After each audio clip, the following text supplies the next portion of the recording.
No, no, no. Here? Yeah, thank you.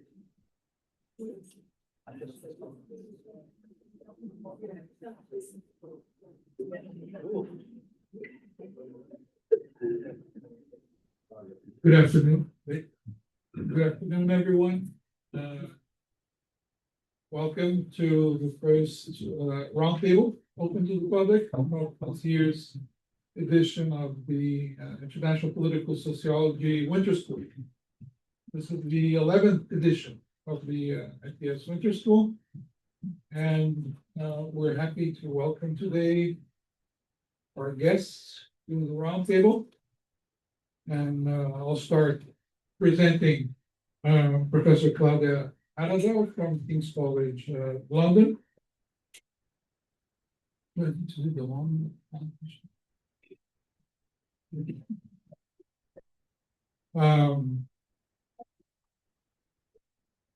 Yeah. Well, I'll do the long presentation. So, Claudia is Professor of International Politics at the Department of War Studies. She has research projects funded by the European Research Council, and she did researches on critical political analysis of security practices. And more problems and people become constituted as objects and subjects of security.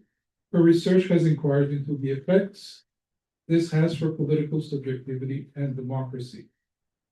Her current research focuses on how digital technologies reconfigure security and surveillance practices, and how algorithms and machine learning recast relations between security, democracy, and critique. In 2023, Claudia received the Distinguished Scholar Award by the International Political Sociology section of the ISA. Her latest book, Algorithm Reason, The New Government of Self and Other, along with Tobias Blenke, won the 2023 Best Book Award by the Science of Technology and Arts International Relations section of the ISA. Claudia spent a decade as associate editor of Security Dialogue, the journal, and she's a member of the editorial collective of Radical Philosophy and of the editorial boards of Security Dialogue, International Political Sociology, and Politics. Kyle Grayson is professor to my right, extreme right, is professor of security, politics, and culture, and head of the School of Geography, Politics, and Sociology at Newcastle University. He holds a PhD and MA in political science from York University. Kyle's Canadian, by the way, and British as well. Yes, but now during the World Cup, more Canadian or more Canadian? More Canadian. Definitely. He currently serves as editor-in-chief of the Journal of International Political Sociology, and previously held editorial roles at Critical Security Studies on Security and Politics, both of them journals. He was chair, vice chair, and secretary of BISA, British International Studies Association, and is a member of the publication subcommittee of the ISA. His research interests include political violence, popular culture, and world politics, aesthetics, political geopolitics, and international political sociology. He is author of Culture Politics of Targeted Killing, on drones, counterinsurgency, and violence. Also in Chasing Dragons, Security, Identity, and Illicit Drug in Canada, and co-author of Security Studies, Critical Perspectives by Oxford University Press that came out in 2023. Jim Huysmans is professor of international politics at Queen Mary University of London. This is very outdated, so sorry guys. He's best known for his work on the politics of insecurity, the securitization of migration, critical methods in security studies and international relations, and international political sociology. Currently, he's exploring the limits of critique. That was a while ago, but anyway. in catastrophic times. The implications of giving conceptual primacy to movements for security, that's current, and migration studies, and transversalizing the international and post-globalization context. He is co-convener of the research group in international political sociology and co-convenes the institutional research group doing IPS. Yes, that's correct. Did I forget anything? No. Yeah. I think it's fine. Okay, thank you. And Jeff has been collaborating with us in organizing the IPS Winter School for a few years now. My name is João Pontes Nogueira. I'm professor here at PUC-Rio. So the theme of today is just a provocative theme about world order and great power politics. And the format of the roundtable will be more, well, it's not informal, but it's more like a conversation, really. With us offering some thoughts on the issue of the return of this grand narrative of world order and great power politics. That has been going on for some time, enhanced by recent wars in Ukraine and now in the Middle East, but also changes in the orientation of foreign policy of the United States. Also about more intensive talk about emerging powers, about multipolarity or the return to polarity, about the role of China as a competing great power vis-a-vis the United States, about the declining role of Europe in world order, and all kinds of talk that's familiar to us in international relations, more familiar for us, the few of us that lived during the Cold War, when these big things were very currency. Where was the world order going to? After the end of the Cold War, there was a brief period when speculation about the configuration of world order was a big theme. But after the 90s, well, not so much. But now we're back to these grand narratives about geopolitics and great power politics for some reason or another. I'm not sure exactly why. Well, I have suspicions, but anyway. So we propose this roundtable to offer a discussion with you and with the colleagues that came for the winter school. And the title is Simulating World Order, the End of Great Power Politics. And I don't know if you read the abstract, but it has to do with what does it mean to speak about world order, quote unquote, when power no longer appears only through states, wars, alliances, and great power rivalry. So we invite a reflection about contemporary world politics from the perspective of IPS. So rather than treating order as something simply produced by dominant states, we ask how is it simulated, enacted, contested, and lived through infrastructures, technologies, borders, financial networks, security practices, media ecologies, and everyday forms of circulation. The end of great power politics is proposed less as a diagnosis and more as a provocation. So what becomes visible when we move beyond the traditional grammar of geopolitics? The roundtable will open the space for critical debate on changing forms, scales, and imaginaries of global political life. So we'll do the following order. I think we'll begin with Professor Kyle Grayson, then Jeff Weismans, and then Professor Claudia Arabel will intervene. So feel free to use as much time as you like. Then we'll open for questions, back and forth questions from the audience. So Kyle, why don't you start? Thank you, João. It's always with some trepidation that you start these things because you realize three really smart people are going to be able to explain why precisely you're wrong very, very quickly afterwards. So I want to begin with a line that's become almost obligatory whenever we talk about the present moment. Gramsci wrote in the Prison Notebooks that, quote, the crisis consists precisely in the fact that the old is dying and the new cannot be born. In this interregnum, a great variety of morbid symptoms appear, end quote, or it's more commonly paraphrased as now is the time of monsters. So the temptation is to treat this as simply a description of geopolitical transition, the sorts of things Drow just pointed to, the decline of the liberal international order and the emergence of whatever may come next. But the challenge is more profound. So there are at least two sharp questions hanging over this discussion. One is sociological, how are existing and newly emerging social collectivities imagining, navigating, and acting in the world? What shapes how they understand their places within it? What kind of worlds do they believe they inhabit? Then the second is conceptual. How can we analyze this moment and what forms of political action are possible? So I'm afraid I'm not going to answer either question. Instead, I want to suggest several dynamics that I think IPS will have to take seriously if it wants to remain intellectually relevant over the next 20 years.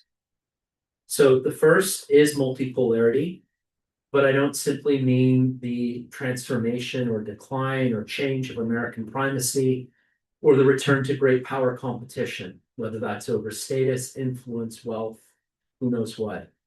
I mean a genuinely multipolar social world in which meaningful agency is increasingly distributed across multiple nodes.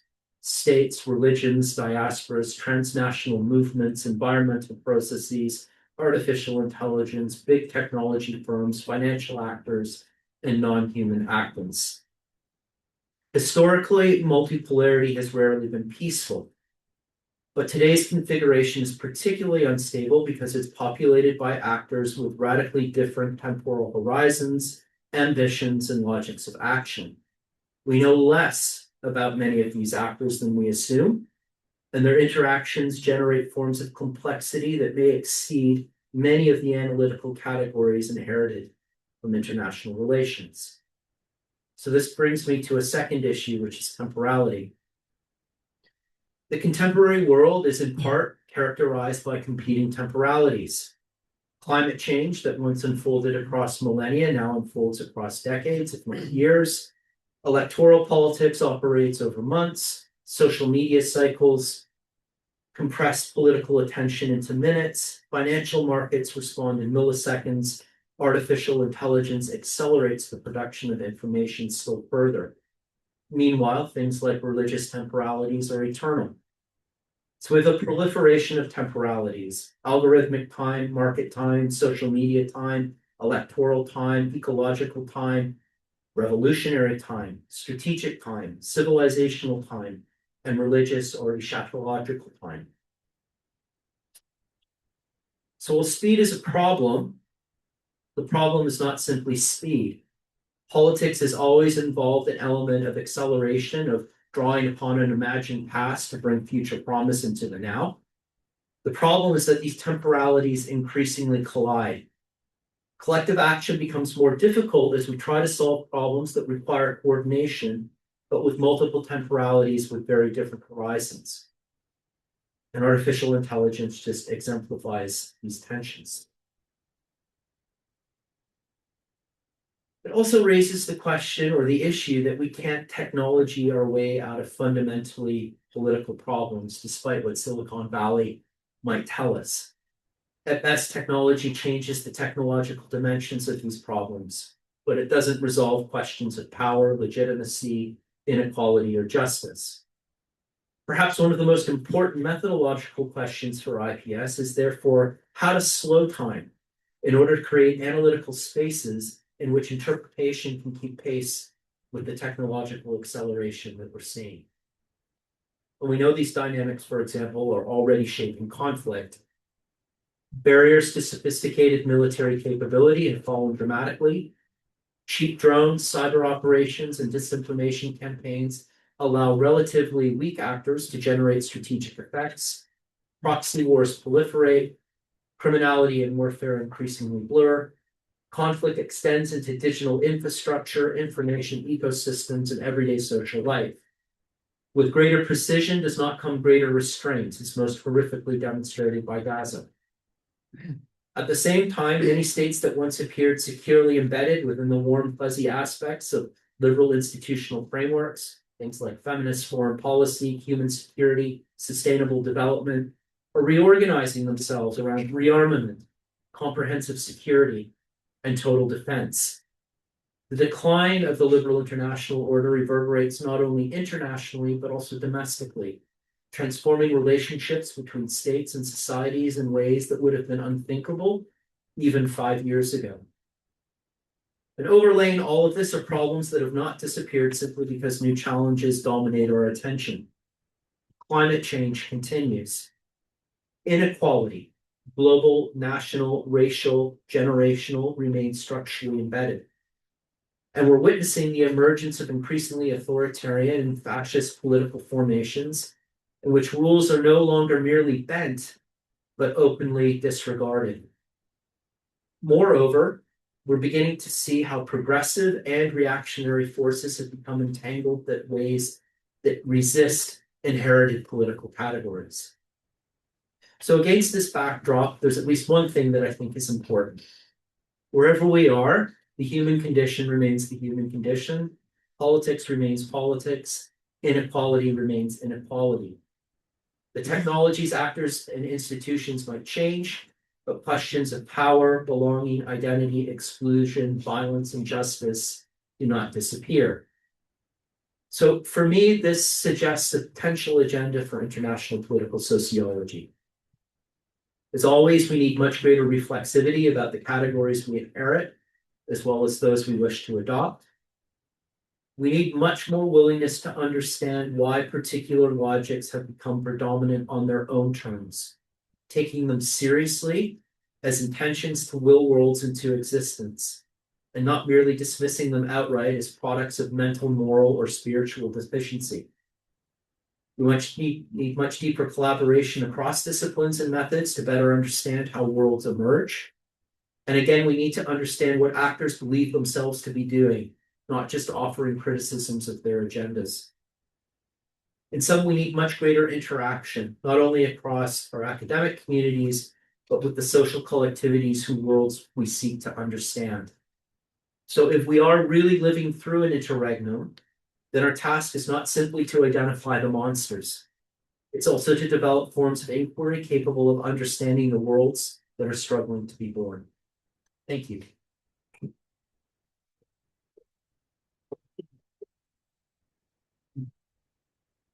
Does it work? Oh, yes, it does. After Kyle's, the problems remain the same. They're still there. It's a highly complex world. So what annoys me is that we still think about world order as if there is this kind of unifying thing. But the thing I wanted to talk about is the question of why is there the persistence about reporting in public discussion and moving towards great power politics as the world ordering forces? This is not a problem for IBS, it's a problem when I open the newspaper or when I read news. There is also what you will see, I think, a concern for the discipline because it becomes very attractive to organize the world. When we start talking about the end of the liberal order, whatever that means, what does that mean? It means we're back to the competition, well, between a number of great powers and the rest has to align with it. So it's a very familiar story. And the question is for me, why is this reproduced all the time? And the discipline of international relations plays a very important role in the reproduction of that way of understanding power. So you're concentrated in certain countries and so on. But if you look, one of the things that struck me, so I don't have a prepared talk, so I'm just going to talk a bit about this, but something that I find astonishing, which will bring me back to simulation. I was thinking recently, but I'm based in the UK, there's a lot going on about war and reinvestment in the military, and we need the military going because the Russians are there. And then Trump goes, not Trump, but the US government goes into Iran and starts bombing. And so there is a lot going on as if to exercise power in the world, you need military capacity. But the military capacity doesn't work clearly. the Russians got stuck. The US government is in deep problems with what they have been doing in Iran. They destroy a lot, but the capacity to assert yourself as a great power, it might be with status, but to obtain and shape the situation in the terms that you want to shape it, does not happen. Nevertheless, when I open newspaper, there's a lot about this. When I listen to the Secretary of NATO, it goes all about we need to invest in military power. In the EU, because I work in Europe, the discussion is back about creating real normative power. But the discussion is there. We need to be able to project power, including military power. And so there is a rehashing, a simulating of this continuous element about reproducing that the world is run by great powers that concentrate. Joao mentioned in, was it a lecture yesterday? I can't remember. The element about the oil price. You can, as a great power, even if you have oil, you use that one, you send the oil and you produce more oil to reduce the price, because the price starts working against you if it rises too high. But it's not in your hands, because there's another reality at play where the prices are set. And so the military capacity to work undermines, to some extent, what you want to do with lowering the oil price. So you get it. So there's an element about complexity, not in the sense that there's more going on in the world, but the world doesn't work through the capacity of the great powers. That does not mean that those who are called great powers are not doing a lot of destruction and so on. But in terms of obtaining and shaping what's going on, it seems to me relatively limited, especially if you want to concentrate it into a political power, a political field of a certain government, a certain administration that's doing it. My worry is, and that's where the simulation comes from, there's a lot of simulating. It's a very familiar story to tell about world politics. And in IPS, there's a lot of work that actually doesn't do that and does different things. But my worry is with the way it's going and the very strong element about the return of the polarity debates in a classical sense. We have unipolarity, bipolarity, multipolarity, which basically means you calculate the concentration of power in a particular number of states who are then seen to run the world between them in that competition, right? And that's one element. There is, at least in certain places, a very strong, and that's where environmental issues play a role as well, a geopolitics, in the sense that the geography determines the politics. Is coming back, which is, you need land, it's access to minerals and so, but it's the minerals that determine the politics. So the politics comes second after the geography, which is, or it's a very classical kind of way of doing international relations, and it's not classical in the sense. Classical doesn't mean it's gone. It just means it's in the textbooks and it's gone all the time. And you find it in reportings and so on. So these things come back in concentration, and therefore you have the whole element about alliances. There is an element about the concentration in military power.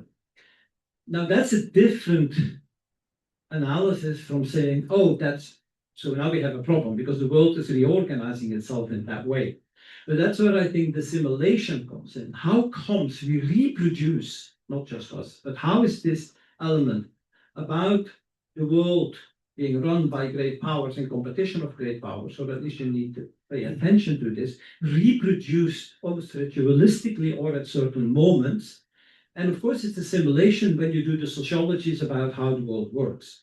Because even if you do concentration of power, it's not just in the hands of the political class in a thing. There's a much more, and that's in that sense what IPS has been doing throughout, in trying to look at much more diffuse, different ways of understanding through networks, through technologies, and so on that work. But there is a reproduction. And this is not, the simulation is not unimportant, because one of the things to keep an eye on is in academic disciplines, there will be, in Europe, there will be a lot of money most likely going into defense, right? So when you want a project, it makes sense to go through, I haven't seen it yet, but I expect it's going to go through that.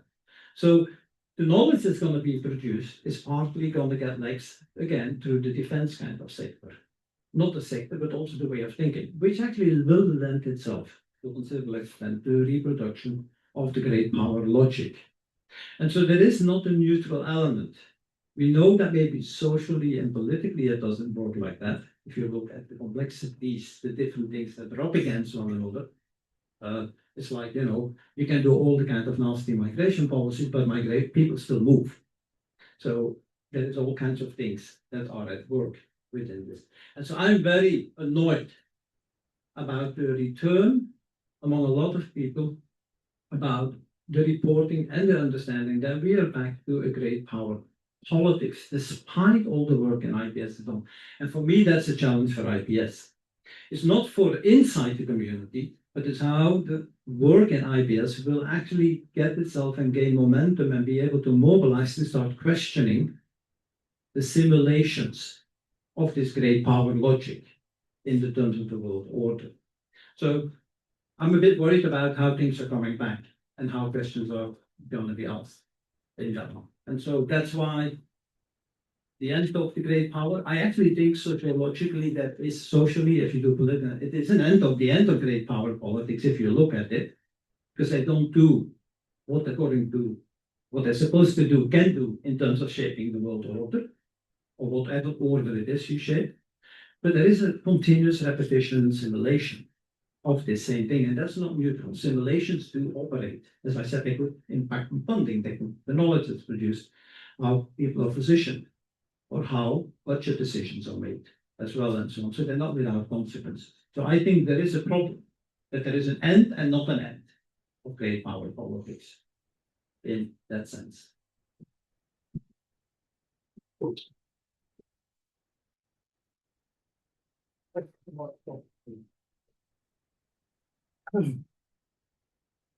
I think it is on now, right?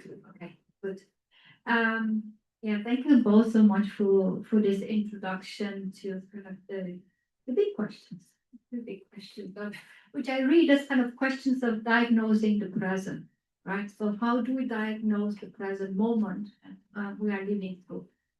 And I tend to think through kind of situated questions. So I picked the question of artificial intelligence, not least because I'm working on it, but I think it's interesting that Kyle mentioned it as one of the challenges of the present. And I want to start with something that happened not long ago. I guess everyone here, but I'm going to ask just to make sure, is everyone familiar with Anthropic and Claude, the large language model? Yeah. So you might have heard that, I mean, when the news emerged that Claude is used by the Department of War in the US. There are kind of rumors that it was used, in Venezuela, that it is used now in Iran. And, after these revelations, the CEO of Anthropic, Dario Amodei, basically asked the Pentagon, right, to respect two red lines that the company had. So these two red lines is basically no use of Claude for domestic mass surveillance, right, and no use of Claude for lethal autonomous weapon systems. In the wake, right, of these two red lines, the US government decided to declare Anthropic supply chain risk, right? So therefore, nobody could work with Anthropic. I mean, if you want, this dispute is ongoing, right? It's kind of in the courts, but that's for another issue. But as a result, what happened is that lots of people decided to use Claude because Anthropic was all of a sudden the good company, right, of the LLMs. And of course, this doesn't make Anthropic, any kind of different. The red lines are still security lines, right? They oppose domestic mass surveillance, but don't care about any other mass surveillance than anybody else who is not a US citizen, right? Which is basically kind of what mass surveillance has been about. And secondly, right, they kind of work with this distinction between human and machine sovereignty. So the idea that, no autonomous lethal autonomous weapon systems, but basically as long as there's a human who's a party to the decision, right? Killing is fine.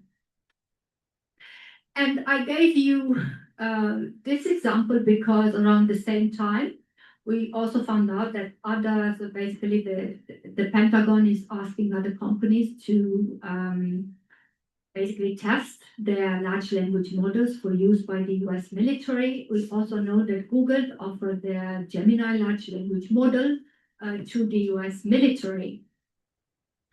And I think this speaks to the kind of limitation of diagnosing the present in terms of great powers, right?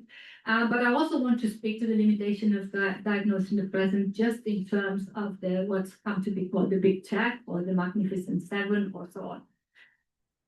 And I want to do that by actually taking you back to 2018. So we have the 2026 moment, right, of the kind of incorporation of large language models and generative AI into the military and into targeting practices. So back in 2018, a letter circulated internationally. It was a letter written, signed by Google employees, but a letter that we know now was actually authored by Meredith Whittaker, and she recounts in an edited volume on AI ethics. She recounts the story and the writing of the letter, which started with the famous Google should not be in the business of war, right? So the Google employees at the time were opposing what was called Project Maven, right? So project for using machine learning to for video stream, video data from drones, right, by the military. The letter was published in the New York Times. It was circulated widely. It was supported by researchers, and it basically led to Google withdrawing from Project Maven. This, however, as many of you might know, was not the end of Project Maven because Palantir stepped in and continued Project Maven. And Project Maven now is kind of expanding, and as I understand it, NATO has committed to also using Project Maven. But what I think is interesting here is how the two moments, and this is our diagnosis of the present, how these two moments of 2018 and 2026 have been analyzed in the literature. So scholars and activists now speak of a new military tech complex, of the militarization of big tech, or the militarization of AI. So as you can see, it's not even great politics, but it's a completely different diagnosis of where we are today. The AI Now Institute called it the AI Arms Race 2.0, right? Still focused on the US and China, but basically enabling the AI companies to both avert regulation and court investment. And we know the kind of obscene investment that is flowing into the big tech companies now. Well, in the frontier model, what are also called as hyperscalers. But for other scholars, and I think in international relations, and my examples will come from international relations more generally, but also IPS. There isn't a new kind of arms race or a new form of militarism. Rather, what we need to explore in our diagnosis of the present is the continuity of militarism in liberal politics, right? So there is a constitutive martialism, scholars argue, that can be traced back through the lineages of colonialism, capitalism, and modernity. So in a sense, this violence that we see today has always been there. But in a sense, there's no end because there's always been, right, a continuity that we see today. Another kind of version of this argument, I think, which is a very nice double negation, is the formulation, we have never not been fascist, right? So again, it's the kind of continuous rumbling and ordinariness, everydayness of fascism in politics. So in a sense, the anthropic fight with the Department of War doesn't make a difference, right? In this kind of continuous breeding of martialism, fascism, colonialism, and so on. not only because other companies gleefully offer their frontier models to the military, but also because AI developments have always already been shaped by security and fascist practices and logics.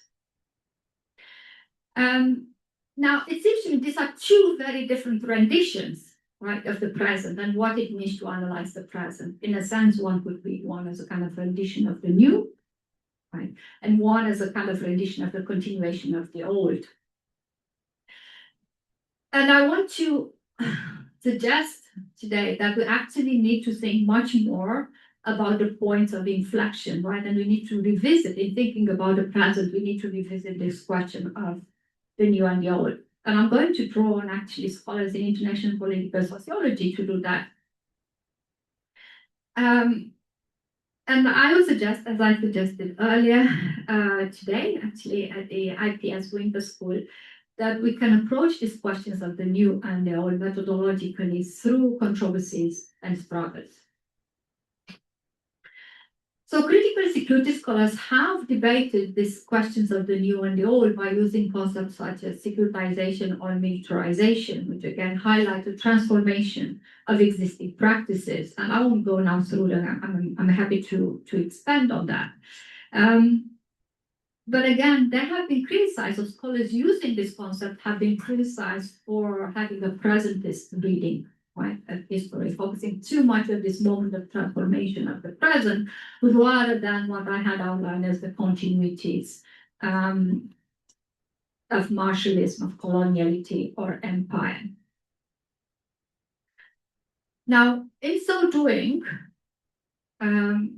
scholars have had to grapple, in a sense, not with the politics of the end, but in a sense with the politics of origins, right? Kind of looking at the origins of, certain practices, security practices, and then thinking, what is the politics of origins, and what does it tell us about the present? And you will have heard this very often in debates about, the internet was developed by the military, therefore, that's a politics of origin, that's a kind of military politics of the internet rather than militarization.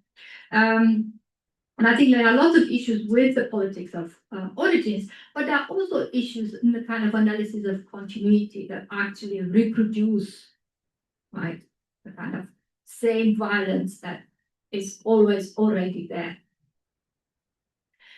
So in a sense, we have a particular form of historicism, right, in this kind of continuity of violence, opposed to a sort of presentism of, transformation, the end of, or kind of militarization or securitization, and so on.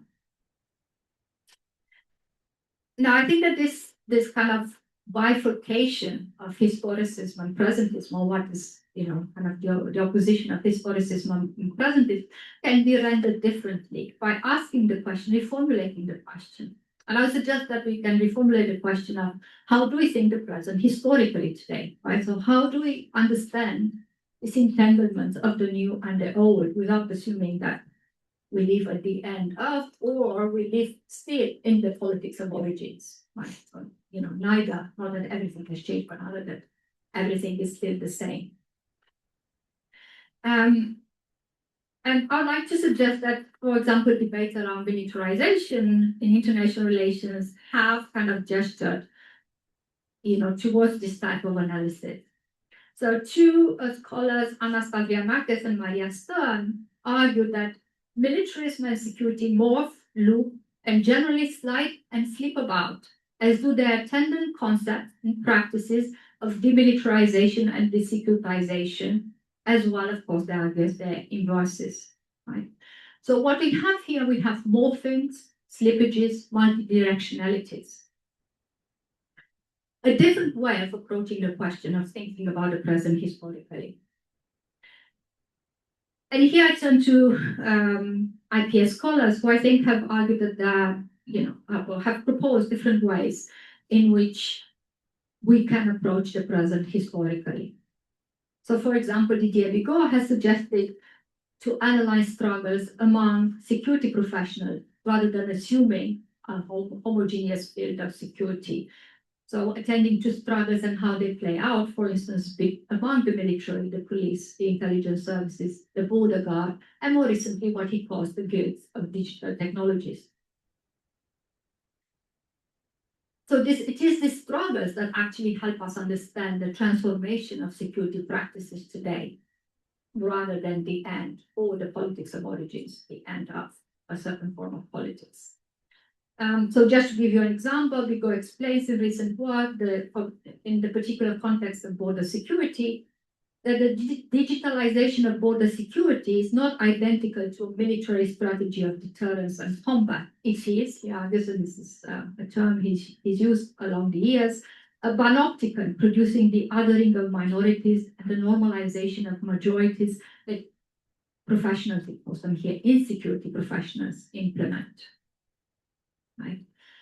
Chris Rosdell, for instance, has analyzed contestations of militaries starting from activist military anti-militarist practices, right, that try to resist militarized insecurity and, as he puts it, scramble the logic of security. So what we have here, and I'm going to save the example of my own work, which I couldn't help kind of introducing here. But I want to suggest that what we have in this kind of methodological engagement is an account of power and an account of security governmentalities that are troubled, unsettled, and remade by struggles and contestation. And I want to end with another example, because I think these contestations create resonances and memories of counterpower and agency. But they also mobilize the creativity of collective action. And I want to speak to this today, kind of in a kind of optimistic turn to our conversation. And I want to give you an example of a non-governmental organization that will probably be unknown to many of you, and it was unknown to me until very recently. It is called Business and Human Rights Center. And what it does, it actually maintains a database. I mean, it works on human rights violations by corporations, right? And it maintains a database of human rights violations, including kind of environmental rights, environmental destruction, and so on by companies. Human rights violations might come to their attention through the work of investigative journalists, activists, and academics, right? So they have connections on the ground with people who basically send them these reports. So they record these reports, make them public, but they don't stop there. They actually contact the companies for a response. So the companies' responses are also recorded in the database, and I want to argue that this is what makes them different. Because, some companies respond, other companies don't respond. But I think that what the Business and Human Rights Center does is actually producing what I call an archive of making friction, right? They kind of produce friction by pushing the companies, kind of, presenting them with these accusations of human rights violations, if you want. And of course, a lot of companies don't respond. And I think there's an interesting point about, silence and how we think about power. A lot of them do respond. Interestingly, one of the most responsive companies is, believe it or not, Palantir. Palantir writes wrong responses to the accusations. And it turns the accusations around, right? So across responses to human rights violations through the use of generative AI in conflict, and more specifically in Israel and Gaza, Palantir castigated the reporting, right? The reporting by Business and Human Rights Center, and also some of the media reporting, for ignorance of the Palantir system, incorrect statements, and lack of evidence. Palantir continued to claim compliance with fundamental human rights, international humanitarian law, and ethical considerations in software development and defense deployment. So I think by eliciting or attempting to elicit justifications from the companies and, confront them with human rights violation, the Business and Human Rights Center extends contestations of security, right, through this kind of practice of making frictions. And this, hasn't gone without, this has had effects, and I think this is what is important to still bear in mind. So another action that Business and Human Rights Center has recorded in their database concerns actions by investors to remove, in this case, Palantir from their portfolios. If in 2019, only the Soros Investment Fund had divested from Palantir, divestments picked up in 2025 and through 2026. Other investment funds, such as Norway Sovereign Wealth Fund, announced that they would require human rights review at Palantir, so their investments in Palantir. And you have, kind of a list of other divestments. So what I want to argue through this, right, I think I want to argue that there are always transformations taking place through these contestations of security practices.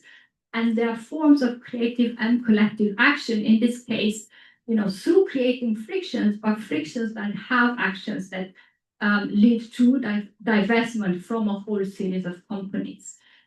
So in a sense, to think about the present historically is to perhaps, I would argue, that we as scholars, as researchers, need to be more attentive, right, to these problems, to these frictions, to these contestations, and think with them rather than, kind of beyond or kind of seeing them as being immaterial, ineffective, the kind of still having the reproduction of the same. Thank you.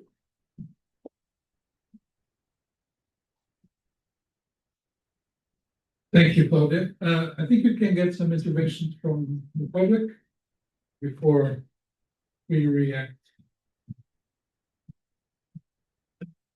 Yes, please. Could you introduce yourself, please? Good afternoon. My name is Neuma Farias. I'm postgraduate in sociology, politics, and culture, and I was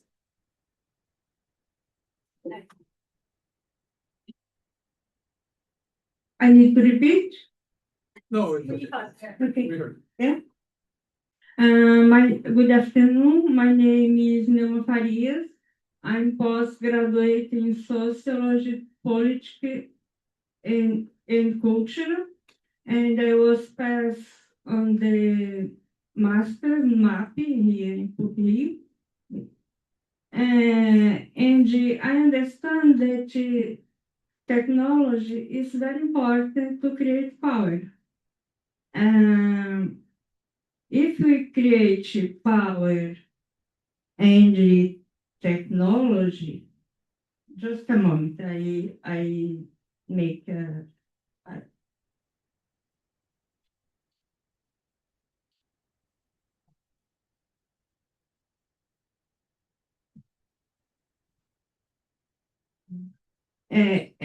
I understand that we need technology to create power. If you create power and technology, it's possible. I understand that it's possible we avoid war. If we avoid war, I understand that it's good to develop. We have a developed world. And if this technology is very important to create power, climate transition, and develop in the different countries in Latin America and global south and global north. What we need to improve technology in the global world in this time.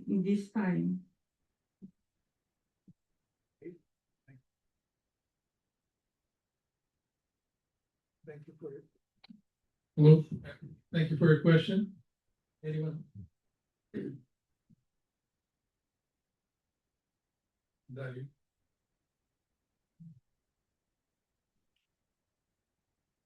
Hi, thank you for the panel. I'm Dario. I'm from Argentina, University of San Martin. I was thinking, I think that artificial intelligence is maybe one of the main sectors or topics in which we can, you know, abound to discuss the main theme of today's discussion. It's very interesting. If we were beyond great power politics, if we are now, and it's not a question, but I'm thinking that what it's happening now in Argentina is basically, I mean, Peter Thiel, one of the founders of Palantir, was kind of living in Buenos Aires until a few days ago. He bought an house, and he mainly met with all the, you know, officials, top officials of the government and Palantir, and he in person pushed for new laws that they say, because you know, I mean, the laws don't say that, but the discussion is about, you know, the network state and how, you know, the state can use technology to go beyond its nature in a way, no? So I think maybe a broad question would be, what do you think will be the frontier or the border between the, you know, the nation state as we kind of knew it? We know that it's highly debatable, but, you know, it still exists, the nation state, and the way in which corporation, but also political power in the way in which we are seeing in the United States, and that's where the political power still has power to rein in, you know, the corporation when the decision is, you know, taken. And then we have, of course, other countries like Latin American countries where, you know, political power is pushing in completely another direction, and in which, going back to great power politics, we cannot avoid to see that foreign policy in Argentina is going towards, you know, American interest, and, you know, a kind of revival of, you know, Cold War logic. So I think that the two things are very difficult to separate, you know, to separate, and at the same time, as you were saying, there are of course new logics and new processes on the literally escape, you know, public control or public knowledge of, you know, what literally Peter Thiel was discussing behind closed door with politicians and so on. So that will be a kind of broad question about, you know, the relationship in a way between the nation state and, you know, not only corporation, but the technology itself, in not in the future, but today. Thank you, Dario. Judith, did you raise your hand? Oh.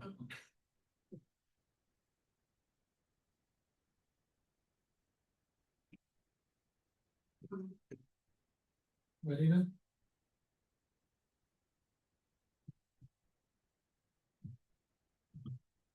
Hi, everyone. Thank you so much for your contributions.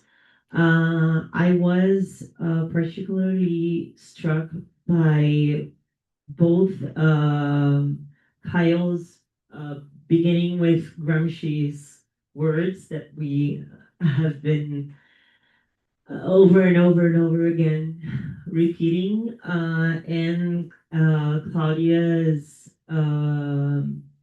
account of power struggles, a kind of power remade by struggles and contestations. And I would ask if you guys could maybe make a link between the two of them. I particularly am working on narratives and imaginations of the end of the world as articulated by the Anthropocene discourse. So these two particular articulations struck me particularly hard. So if you guys could extend on the bridge between what you said a little bit. Thank you. Thank you, Marina. One more, then Bruno. And then, is it okay? One more. Go back.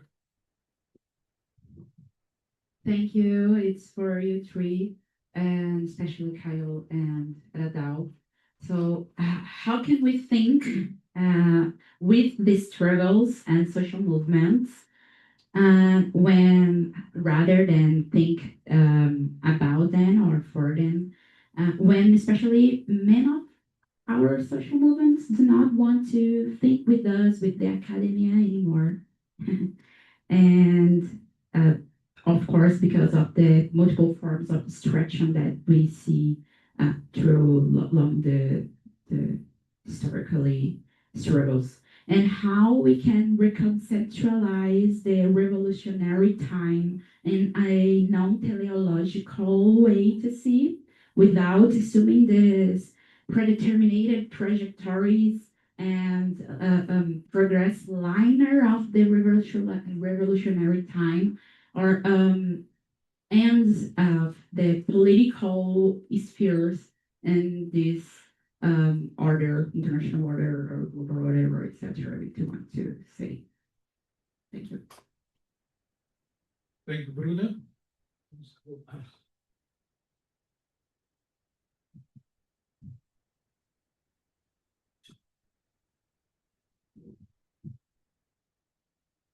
Hello? Okay, close. I was thinking about how to answer this, because for me the challenge is partly the one I put here is not just to look at AI or companies and so on. It's about how to engage with the great power logic that's at play without having just to say, to deny it and say there's another reality that doesn't exist. And I think the deal example is an interesting, but this has not to do with newspapers and so on. I do not know how to tell that story, but diagnostically, how you work this, one option might be, for example, because you can't deny that they're tying in with what we classically see as state institution, as well as with companies, markets. They do more even than market on social media. They try to mobilize things, and you can't simply reduce it to either it's for profit or they try to capture the state, the big state. So you need a multiplicity of elements that do not necessarily hook up back into they capture the state, or it's the big company that has all the power. So we have one unit that is there, and it's one logic that's underlying, whether it's the market logic, or whether it's social mobilization logic, or whether it's the great power logic. We need to capture the institutions of the state. So one element would be is, well, if you're interested in Thiel, follow, where does he go, right? Not just physically, but the networks involved in. And so you will probably see at least a multiplicity of elements that do not necessarily go here, because there are other people coming in, the markets will come in, other companies will come in, and so on. You don't do a lot, but you recognize, it allows you to see how they tie in. Also, I'm just speculating how they tie in with particular counter institutions, particular transnational networks, how they tie in maybe with how the far right movements partly organize themselves a little bit internationally. And so you can combine this, and then they're not just about holding power. It's not about deal anymore. It's about how this different relations, interests, people, and so on are structured between themselves, and they're not coherent way. That would be a way where you can recognize the importance of state institutions without having to go for, in the end, it's the old Leninist logic. If we want change, we have to occupy the state. That's the end product where we need to go. And I think IPS, among others, but there are other disciplinary kind of things, offers a way to do that. And so I thought that might be one way of going about it, in which you're less vulnerable to already presupposing to know where the power lies and what they're aiming for. And that would allow to do much more micro practices that are going on and how between them. Now, it is not necessarily more optimistic because it struggles. The fact that there are struggles in contestations does not necessarily mean that things are not structuring in a particular way, right?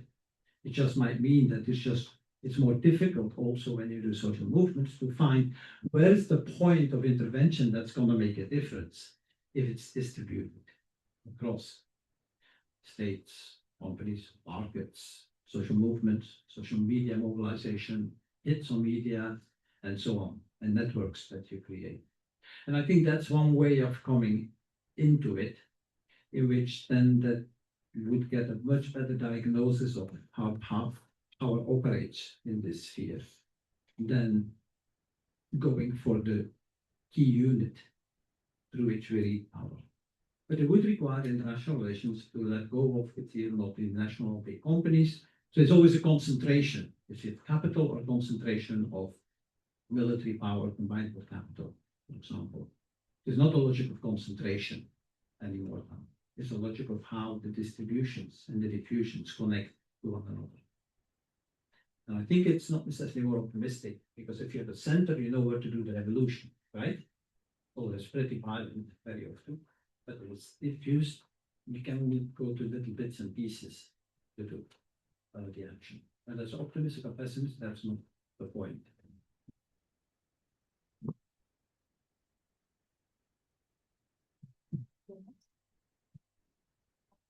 Okay. I'll try to go next. So I want to start with your question about technology and power, right? And I think the promises that technology is going to end war, is gonna bring power and so on. I think they have been proven wrong. We have more war, we have more deaths, right, through technology. We can see this, for example, with algorithmic warfare, right? An algorithm never stops.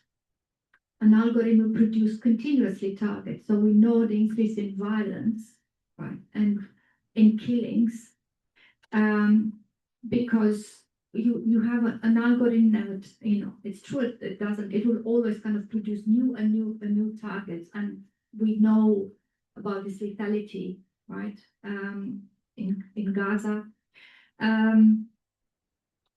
but also in other wars. So ideas of precision, right? I mean, they have been proven wrong. So I think maybe the first step is to, turn around this discourse and kind of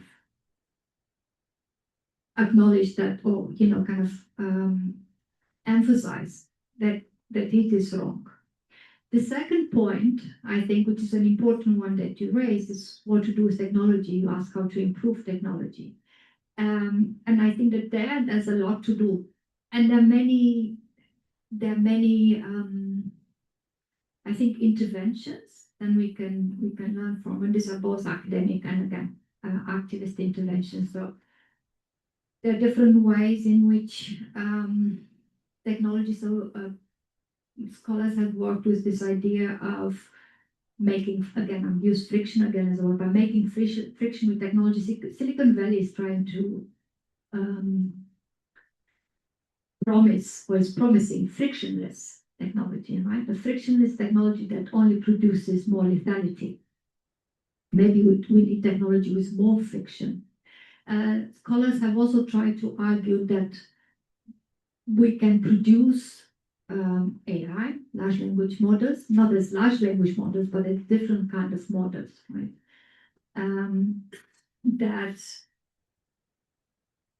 That can be small models, right, for particular purposes, produced by people with careful data, right? So this is not a tech-phobic answer. It's an answer that, exactly thinks with you about producing technology differently, but not the way it is produced, and not taking its promises of face value.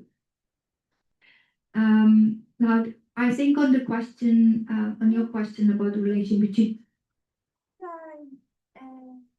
With some comments. Sure. Ok.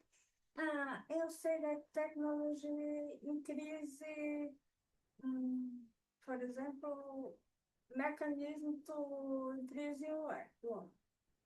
But if you think we improve technology and refine critical minerals and the climate change. If we think in the other side, technology is very important to create power. Do you agree with me? So I think power is a relation always, right? No only police power, mas we can have power in the some way, no? I don't know. In my view, I don't know. Thank you. I'm not sure technology necessarily creates power, right? And it's kind of, power for who, right? I mean, we just had a discussion, and that was my answer about the relation between, how do we think about the relation between nation states and, let's say, these corporations? I mean, here, new example, it was particularly Palantir. And I think I agree with Jeff, right? So rather than the boundary, I think we need to kind of cut transversally and de-homogenize both the state and the company, right? And that kind of requires different things. And I'm going to give you an example because then I think through practice, because today just came into my inbox that basically I wanted to read it because it's a different way of thinking about a present, but it is called a historic moment for millions of platform or workers. So basically the International Labour Conference agreed for the first time, right, labor standard for platform workers, right? And we can discuss what it means, but they have the right to organize, they cannot be fired, or their payments cannot be stopped algorithmically. So there's kind of a whole list of standards. And I think what that does is already de-homogenize because it kind of draws our attention to the fact that trade unions matter, right? And we can discuss how in this context. And of course, we would need to, I find it, fascinating. I'd love to talk more about what's been happening in Argentina, but that's kind of one way already to de-homogenize. We can de-homogenize by looking at particular relations. I was talking about relations of investment, or one can look at relations between companies. So one of my colleagues at King's College London, Nick Strycek, wrote a book called Silicon Empires, right? And he is looking at this question of the return of geopolitics and the role of companies and how they're kind of tier line states. But he's arguing that it's not all companies, right? So we do have a kind of alignment of companies, and we saw the big tech companies. But actually, there are differences. There is heterogeneity there. So we still have the kind of globalizers, right? And you can see these differences even among the big tech companies.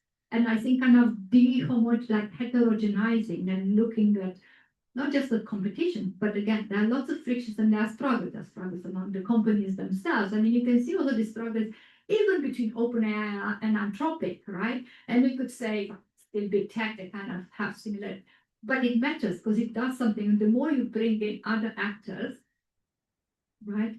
So I guess it's saying that kind of, I would best, I guess I would say that the critical borders that I ask scholars, maybe I would do the same and kind of think, how to think about more of an assembling or an assemblage of actors, right? That kind of across this and analyze them on the network or to try to see again where the struggles are, right? But also the kind of forms of stabilization, like through resources, through the legal changes that kind of happen. And maybe, some of these struggles do get marginalized. I think that's also important, but that's kind of how I think I would do the analysis. I will say something to the other questions as well, but I think I'll turn to Kyle while I kind of spin one. You'll have to kind of try to bring together the Stragas and Gramsci, and then I'll say something about the the end of the wall, and then Bruna to your question. Okay, thank you. So I'll give it a shot. So Claudia has talked about controversies, and you can think about controversies in at least two ways, right? So one way, when a controversy arises and something gets defined as a problem, the response to it is, oh, that's not what we're doing, right? You've misdiagnosed or misunderstood what we're doing. But there's another response that you can have, which is, yes, that's absolutely what we're doing, and in fact, it's good. And what's interesting is that's a view that's taken by a guy called Quentin Skinner, who is a historian of political thought. And he said this is one of the ways in which you can actually go and begin to map those moments of rupture within historical political theory, is that you begin to see theorists making claims about this thing that you thought was really wrong. Actually, it's great. And so I think that's an interesting thing, because you can correct me if I'm wrong on this. In the AI space, we're starting to see both types of claims being put forward. To the question around social movements on their own terms. So you were thinking of it more positively, like in terms of groups that want to see social change, want to see progress. I was thinking of it in a kind of worse way. I was thinking of the monsters. And I think there's a tendency too often just to dismiss it as abnormal and having some kind of deficiency. Whereas I think it's really important to understand the internal logics that are being used. What is the world that these particular groups are creating? Not to sympathize with it, but to understand it. Because it's only through that form of understanding that you begin to think of ways that you might be able to challenge it, right? To circumvent it, to do these things. And we're not good at it, right? We all get visceral reactions to particular things. You know, we don't really want to get close to them. But I think it's something that has to be done, because that isolation, right? Then, and we all know this, right? We talk about people, their social media algorithms and the kind of reinforcement that takes place. I think as scholars, and particularly for IPS, we have to engage with lots of things that we might not otherwise want to engage, to understand the present moment. Revolutionary time is a kind of interesting thing. And I suppose I'd say two things about it. I think one, it's easier to think in revolutionary time if you're amoral, rather than having a particular moral orientation. I think only because if you're amoral, you're thinking about the end point. And whatever happens to that end, it is the ends justifies the means. More positively, I think one of the challenges is that when you see lots of groups that are pretty much enacting where they want to be, it's small scale. It often involves forms of living that I don't think most people would be comfortable with, including, oftentimes sort of severe denouncements of materialism and other sorts of things. And I suppose it's thinking through with revolutionary time the kind of connection to hope and politics of hope. That's on the good side. Of course, we know there are other groups, right, where their revolutionary time is quite accelerated at the moment, because the revolution they're looking for is actually much closer, right? It's an ethno-national fascist sort of reconfiguration. Taking Claudia's point, right, we've always been a little bit fascist, but it's really seeing the ways in which those forms are emerging and the ways in which they're made. In terms of the final thing, you talked about the difficulties of working with social movements. And so it's interesting you brought up the kind of like, because I think this is always contextual, right? And so thinking, the ways in which particular social movements, for example, may have been betrayed by academic study. I think in the UK, it's oftentimes a challenge that social movements are so stretched, they literally don't have the time to engage. It's an imposition. Why do I want to answer your questions? Even when you try and do other things, for example, we do something at Newcastle where we take students and embed them in social groups, and they provide research for them. But even that can be very, very difficult, right? The idea of when you're dealing with particular issues without a lot of resources, even, just saying to somebody, could you please do some research on levels of poverty in the northeast of England, can be a real challenge. So I think it's all of these things that come. Claudia, did you have your answer? Yeah, so I'll try to I'll follow up on your point, Carl, about the social movements, because I think you've already covered some of the points that I was going to make as well. So just as a kind of connection, because I was thinking, so it depends on the context and why social movements do not want to engage, right? So Carl made the point that, sometimes it could be because of the kind of knowledge production, and this is kind of an experience that I'm aware, I have social movements not wanting to engage because of what they call extractive knowledge and extractivism, right? As a kind of form of academic knowledge production, but also because of what, lack of resources, lack of time. So I think it's important to kind of be aware, which kind of movements, but also some movements, and how this engagement comes from when it's more of a collective project that kind of rethinking together some of the problems, but also interventions and actions, right? So I've also seen the other, the kind of forms of collective kind of thinking and working together. So again, maybe it's a question of contextualization and why you think, social movements more generally don't want to engage, right? But the same on the other side. To your question, Marian, I think I'll need to kind of keep mulling a little bit more on, kind of go back to Gramsci and think about your question. But I really love the point about narratives and imaginations of the end of the world. And I was thinking, they're also very different, right? And it's also heterogeneous even among the big tech companies, because some do have, and they'll be very different from environmental politics and kind of the Anthropocene. So some do have, right, and a kind of particular imaginations of the end of the world. But they're also, again, coming back to struggles and contestation, there are also struggles over that towards those who look at the, in the present, and the injustices of the present. And I think this is what needs to be tackled. But there's also the opposite, right? So there's also an imaginary of abundance. It kind of links to, so some of the companies and some promise us that AI is going to solve all humanity's problems. It will solve climate change. It will have what Demis Hassabis called, from DeepMind, called radical abundance.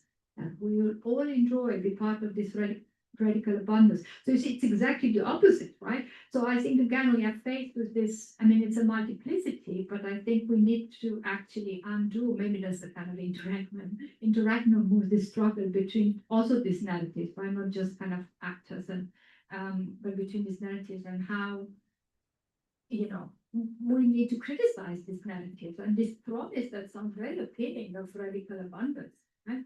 In which he's promising that water problem, electricity, climate change, everything will be solved once we reach artificial general intelligence. And somehow we are never quite there, right? We are always almost there, but never quite there. Thank you, Claudia. Anyone? Pedro? Victor? Pedro? Victor.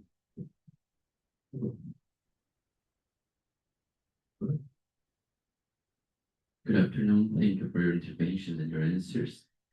I was thinking now about how just a sensor, there's now this promise of quantum computing, which is supposed to solve all our problems in a few minutes of computing power.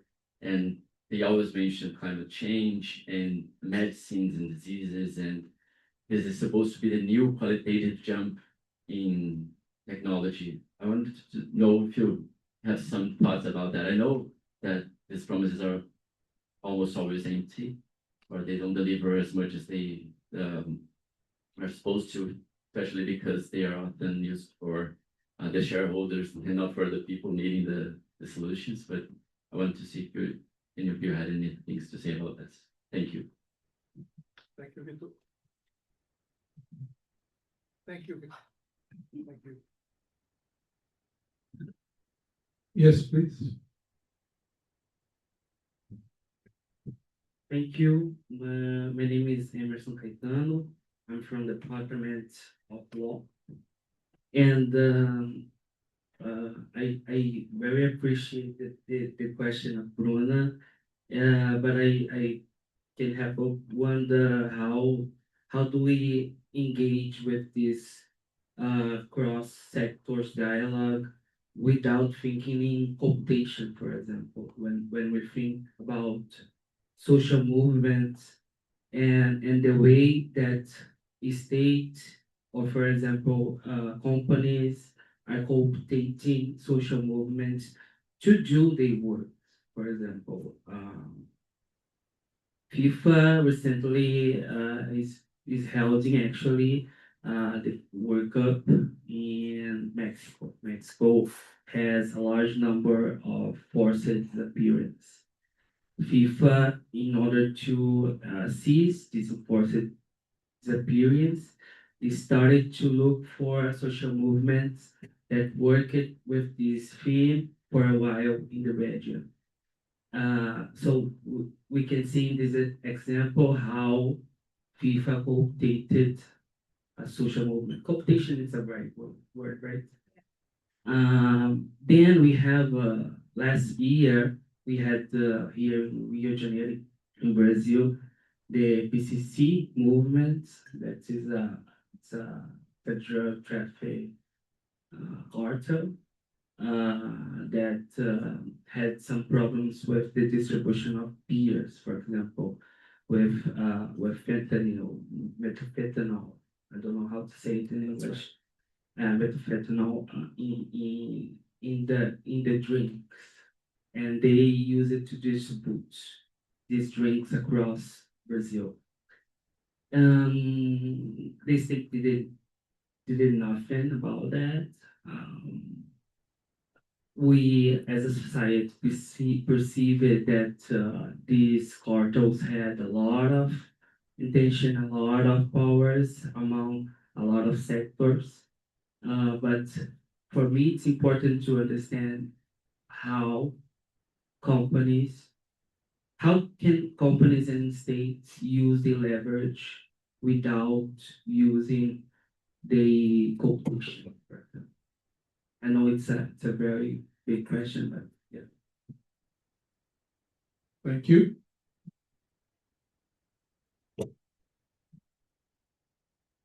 Okay.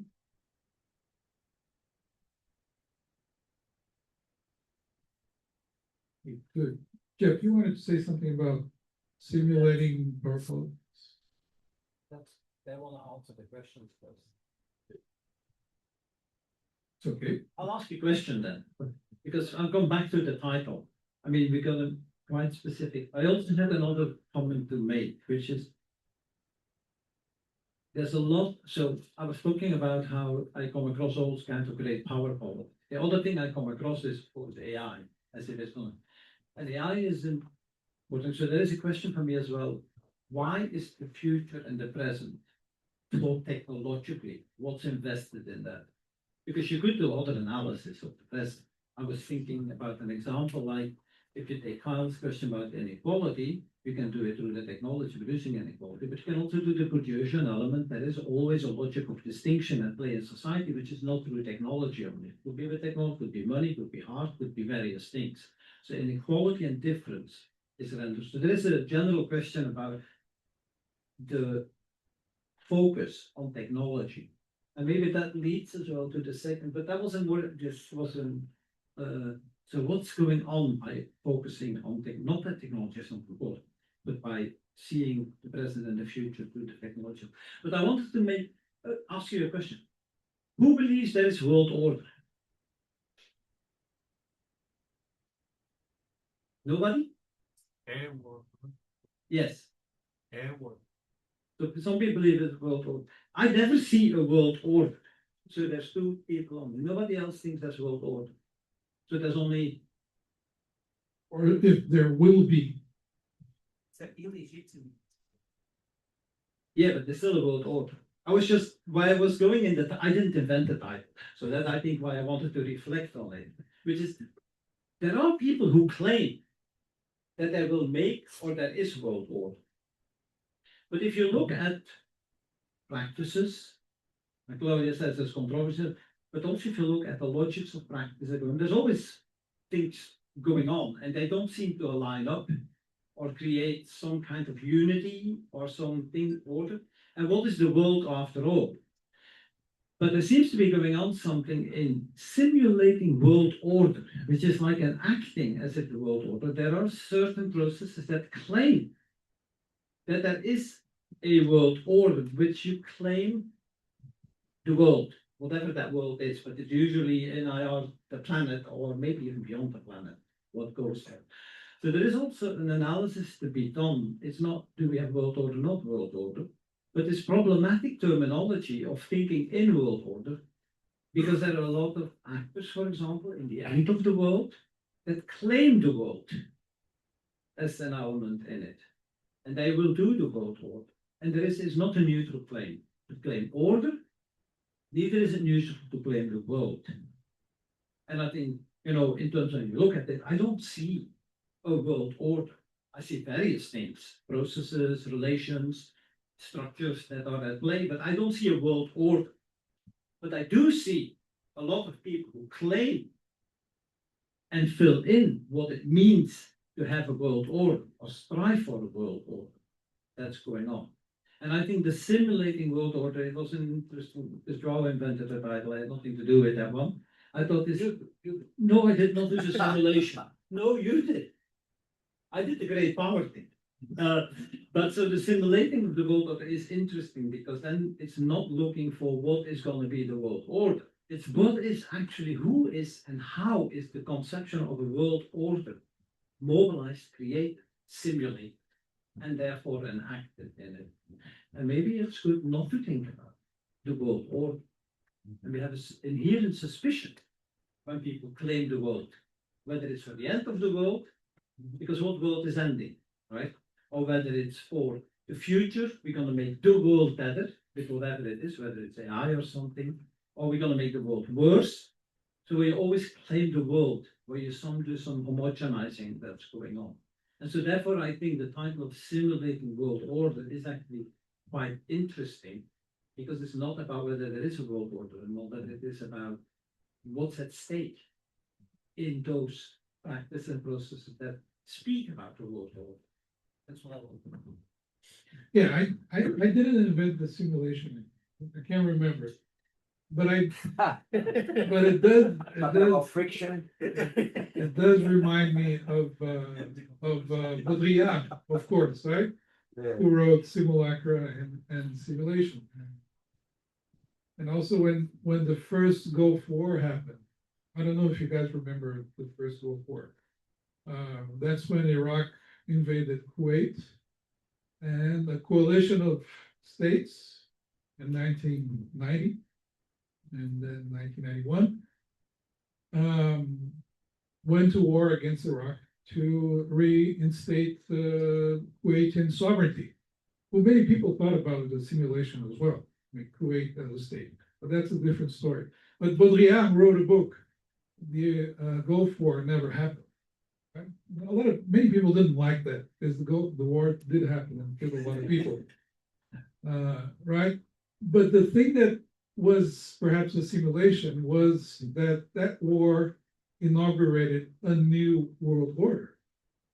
That's what Bush father, George Bush father, claimed.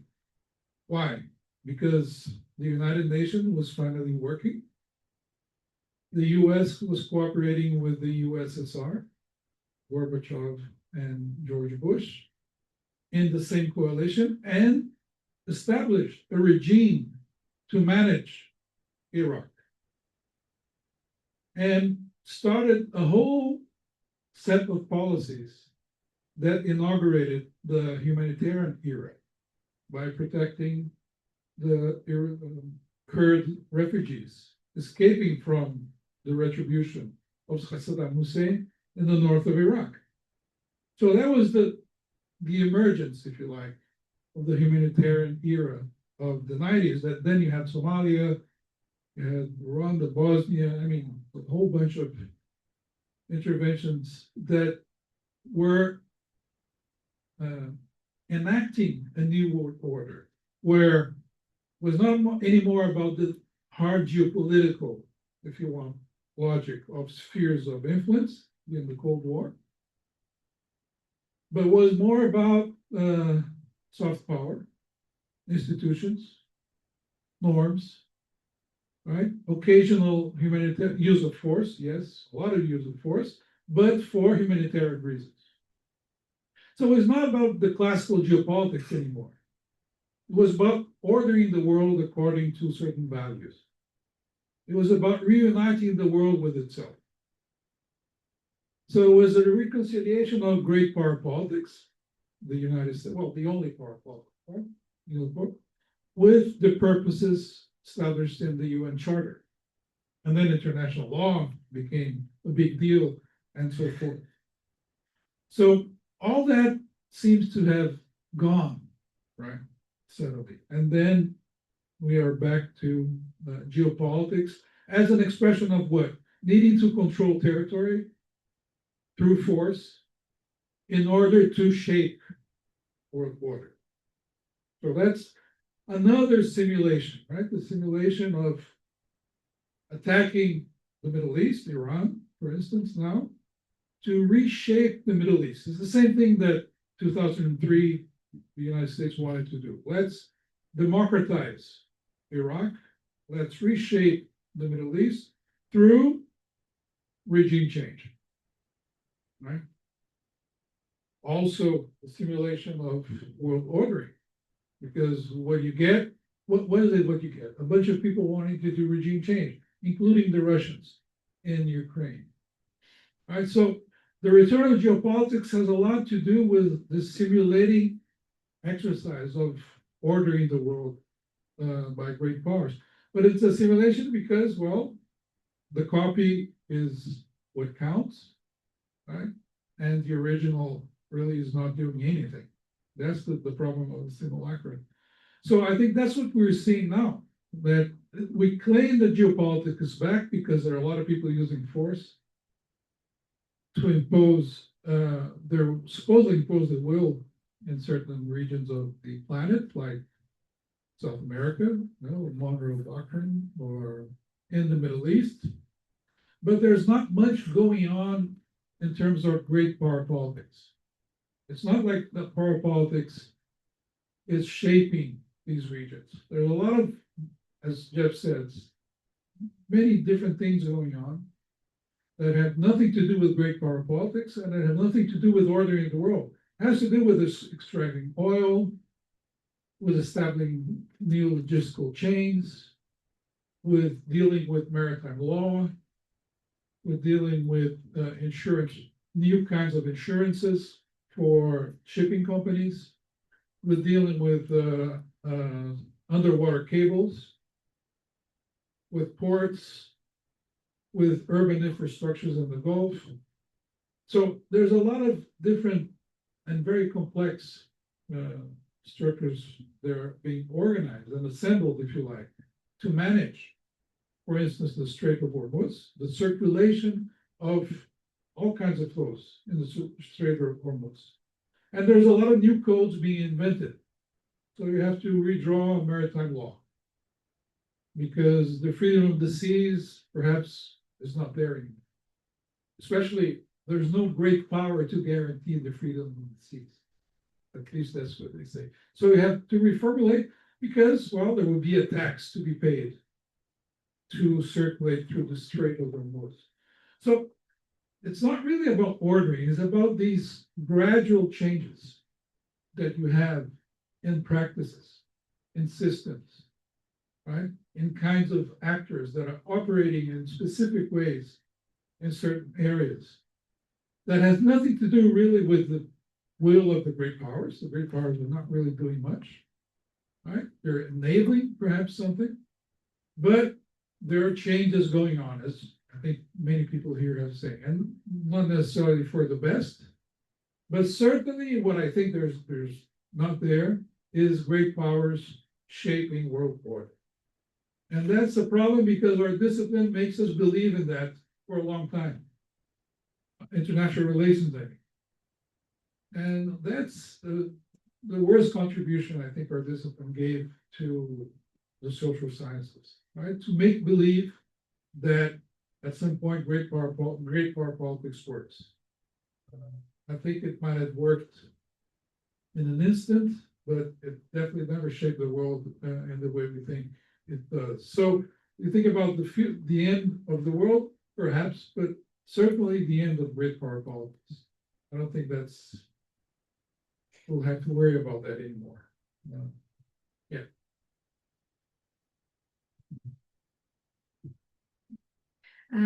So I try to say something. I know very little about quantum computing, but I think I would say the same. I mean, in a sense, I thought that maybe you have given the answer, right? When you said these are possibly discourses for the shareholders, right? And for the investors in quantum computing, for the states that are also asked now to invest in quantum computing as a kind of next step in their defense, and for defense policies. And yeah, I would say the same as I would say about AI, right? We need to kind of look at the details, like of these discourses, because it's more than a general promise, right? It has quite specific details that can be quite easily undone, and maybe that's kind of linked to Jeff's point, because I think it's not the focus on technology, right? But it's the focus on this kind of socio-technical problematization of the world and what it brings about, and it's kind of, whether it's, it's starting with technology doesn't mean ending with technology, right? But it means trying to understand these configurations and reconfigurations that take place. These forces are one thing. Inequality can come in many ways, right? And there are interesting kind of elements even around technology about many different inequalities and how they play out and what is taken for granted, but the kind of reenactment of kind of inequality. So you can have Iran using very cheap drones to actually upset very, very expensive American warfare, right? So again, we can see this working on in interesting ways. I think that makes us think, I mean, it's not just about quantum computing, but it's kind of thinking, how do we think about the socio-technical and political, and indeed to think about power at the same time as this inequalities, but think about how they are reconfigured. And that's what I think your question. I think I would want to turn it back a little bit to you and ask you how you understand cooptation, right? Because sometimes the question of cooptation is kind of seen through financial flows and resources, like, it gets, well, where does your money come from? And it's often read as a form of cooptation. But again, if one were to look at the details of the work that's being done, I mean, sometimes it is cooptation, sometimes it's not, right? Is it cooptation because they reproduce particular discourses and forms of knowledge that are dominant forms of knowledge, right? So I think what I would like to do, maybe unpack a bit cooptation and then think, how do we, work across around what you see as cooptation. But again, I don't know enough about the two examples to kind of think how you saw here, cooptation kind of play out. I'm not sure now, I might have missed something else, but I'll turn to Kyle. So I think I'll pick up the co-optation bit. And for me, in discussions of co-optation, what I never want to lose sight of is agency and the agency of all involved in the relationship, and trying to figure out, or say the party that it might be described as being co-opted. Oftentimes that's a choice. So what's motivating that choice? And in some cases, right, are you working to a different horizon? And so it might be a temporary concession in terms of a broader purpose. With quantum computing, I don't know very much either, other than apparently it completely derails encryption as it currently stands, which would be an interesting development. And again, back to when that happens, what kind of politics emerges, right? Where all of our systems that are reliant on something, it no longer holds. And I think I would just echo, both Jeff and Joao in terms of, that view of world order. It's not a thing, but it is something that we pretend is there when it suits us. It creates particular kinds of norms and practices and ways of doing things, even if it's not holding. And, the point that, we've just had a fairly major regional war in the Middle East, and the so-called great power leading this is now so depleted after 2 months that there's now a struggle in terms of how is it going to be able to rearm and get the equipment and weapon systems that it needs to maybe do this somewhere else. And that's kind of a remarkable thing, right? That all of this is so fragile, so precarious, and yet enduring. Thanks.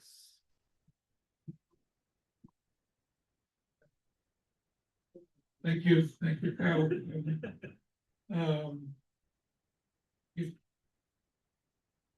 Okay, we have 10 minutes. Okay, go. Yeah. Okay, just answering, I think in sector, for example, social movement. Can you guys listen what he's saying? Yeah. Yeah. Okay. Social movements, the states, companies, its own have its techniques and its own interests. And when we think in a hierarchical order, we know that its interests overweight the interest of the other. So when I think in another word order, thinking in the text written by Gestature, word making after empire, I think Gestature is showing how the states after the colonization had an unequal integration into the international system.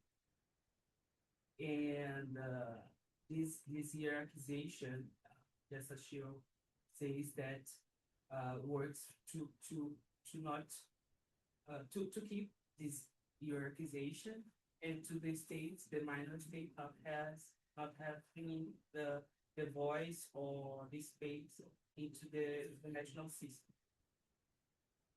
And then I'm thinking like in the micro example, to think in a macro example, to justify and to go to the roots of this hierarchization, because this hierarchization is getting out of space the other sectors and not collaborating with them, in my example. So deportation works to keep the hierarchization and not giving the space for the other sectors like civil society. social movements or companies.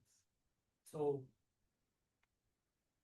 I think to keep the debate into the world order is how to think a new world order where hierarchization does not exist, or if exists, how this hierarchization does not hold things, you know. May I put some notes quickly in this comment? I think it's when, how, why the social movements started to think in the inclusion of some water, world water, whatever, and stop it to think in the inclusion and the extinction of this kind of water that imposes and explore and it make people being oppressed, you know? I think it's more in this way to complement their thoughts.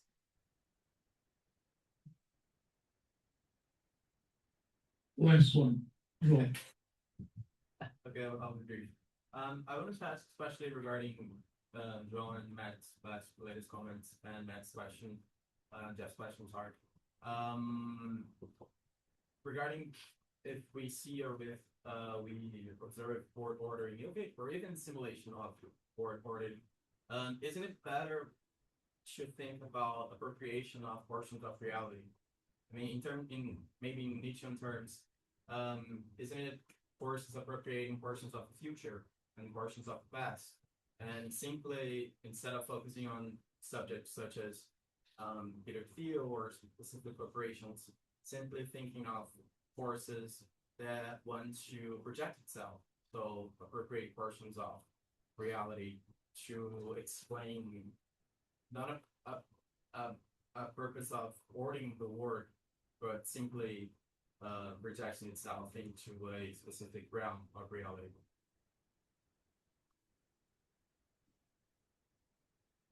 Those are all difficult questions.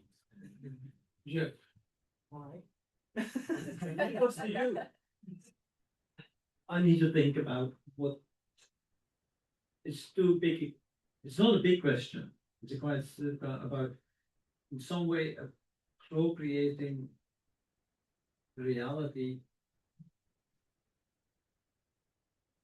Yeah, there is an appropriation happening, but I don't know whether it shifts. I would agree with you. You don't have to think in world order. You can think in terms of, you know, how one enacts recycling. For example, the homeless street was about.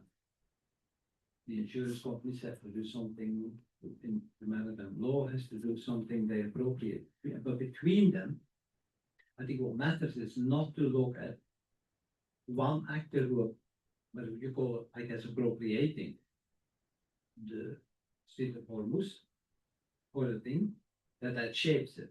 The element is that it's between these that you see things being shaped and reshaped in the place, which also then resonates or stretches out into other situations, because when, you know, you have certain ways of calculating insurance that start changing, then they also change probably in the procedural way elsewhere. I don't know whether that answers your question, but I think if appropriation means, but appropriation is also an over concept. It means there's something out there that you're confronted with that you then actually internalize and work with for yourself. And in a critical way, it's often seen as something that then skews it, as if the reality has a particular nature, and the appropriation then shifts it about a little bit because you appropriate. So I would have, that I cannot answer. I would have to think a little bit what appropriation is doing as a terminology within it. No, that's an answer. Yeah, but I don't have a good answer for qualification. Because thinking about Getachu's book, right? Her book is really about how Pan-Africanism ended up being co-opted by the UN system, right? So that's the story of decolonization. And what did the new states gain with it? Well, they gained agency and recognition and as sovereign states. So they would not be colonized or at least invaded, at least straight out. They would be part of a hierarchy that did not involve colonization or territorial invasion.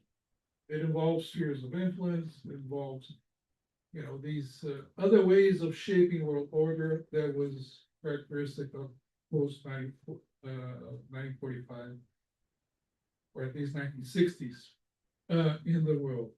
So I think it's hard to escape cooptation, really, right? And there's always power differentials. The thing is whether this cooptation allows a space for, how can I say, affirming new trajectories in the way this relation is shaped, right? And I think the problem with states is that there's very little room because they're very territorialized, rigidly territorial, as institutions of power. So the sovereign state system is a system that allows very little opening for, I don't want to use this word, lines of flight, okay, right? It's very effective at stabilizing modes of territorialization and hierarchies that are not explicit, really, right? But differentials of power. I mean, it allows for redistribution of lots of resources. That's obvious. Through development, that's one thing. And through all kinds of other, ways of circulating wealth and military power. But institutionally speaking, the cooptation is always the best strategy in such a stable assemblage, if you like, such as international society. And that's why it is so persistent. That's why people still want to be part of it. That's why China adhered to it, to globalization, right? Well, China adhered to it, India adhered to it, developing countries, they all want to be part. Everybody wants to be a state. Some people are denied being a state, Palestinians especially, and the Kurds. But everybody wants to rule the world, was the song, right? And to rule the world, so to speak, right, you have to be a state. That's the thing. And you have to believe that the UN works for something. I mean, it's a bit pathetic, but anyway, that being recognized as a state means something, that you have a voice and you're recognized as a people and that your nation has value. And there are some principles that allow you to think of a future, as a collective. So the international order is really very tough because it makes cooptation seductive. Really. It's really voluntary servitude. Really, you really want to be recognized and to obey international law. Here, Beto is here. Right, Bill? I don't know. That's You're the sovereign, or yeah. I am. So that's the bad part of it, right? But Getache's book is very good because she shows the struggle, right, to world making and how the international society makes a world that encompasses all this struggle at the same time that represses what's emancipatory, what's liberating about that struggle. And still goes on. Sorry, guys, I'm being too pessimistic. For you to speak about revolution. I'm not going to speak about revolution, but I'm kind of going to speak. I mean, that's a kind of particular point of view on the hierarchy that's, follows one kind of vertical line. I think the voluntary servitude and revisiting that is interesting, but I would also want to think that these practices of bordering are much more fragile, right? So and it depends where you look. I mean, you were talking earlier about the Strait of Hormuz, and again, once you kind of open up to many different fields, rather than kind of having one vertical hierarchy, you can see how it becomes a lot messier. But also, I think Kyle used the term fragile, right? A lot more fragile, and I do want to think with both, right? And that kind of makes me turn to your question, Bruno, about I love the implosion, and I kind of want to say something similar. That what if it is both? And I'm thinking here about a kind of recovery rather than inclusion, exclusion, right? And a kind of whatever language of emancipation, and then one think about what's happened to that language of abolition, right? Of course, it comes, it has a particular trajectory and a particular history, right?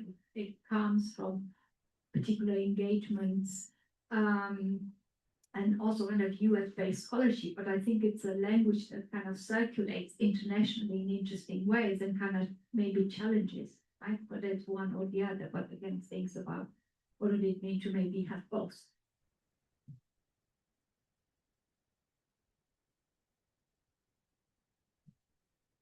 So I think he'd be asking the same question if it was 120 years ago. Right, with the same debates and the internationals, do you work within the system, do you work without it to overthrow it? So in some ways it continues on, right? And I suppose if you were going to have a hypothesis or a series of hypotheses about why now there's way more working within the system or systems, one might be that maybe the legacy of from 93 onwards is that you have more people now who are embedded in a system where there's still gross inequality, but where maybe perhaps more people can see that they do garner some benefit, even if marginal, from the way things are, and that fear that if there is that radical change, does that go away? I think you also potentially have maybe more of an understanding and knowledge of year zero movements and what they produce. And it's generally not so great. And then I think always the challenge of a sense of, well, how realistic, right, in very kind of practical political terms, is complete and utter transformation. And, increasingly, the way in which that is positioned within, more kind of mainstream political discourses is just being performative, right? Yeah, overthrow the system. Good luck with you. What we actually really want to solve is the Strait of Hormuz or, new climate negotiations or these sorts of things. So I think there's probably a lot mitigating against it, but that's probably most of these things have always been the case. It's that real challenge, and it's even, going back to the extension of the franchise in Europe, that was partially done knowingly by elites because they thought actually the working classes are fairly conservative and this will turn out well for us.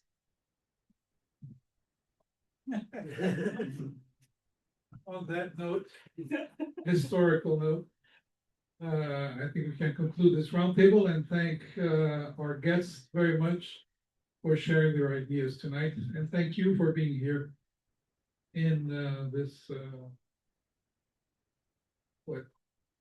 semi-break, right? Because there's a strike, right?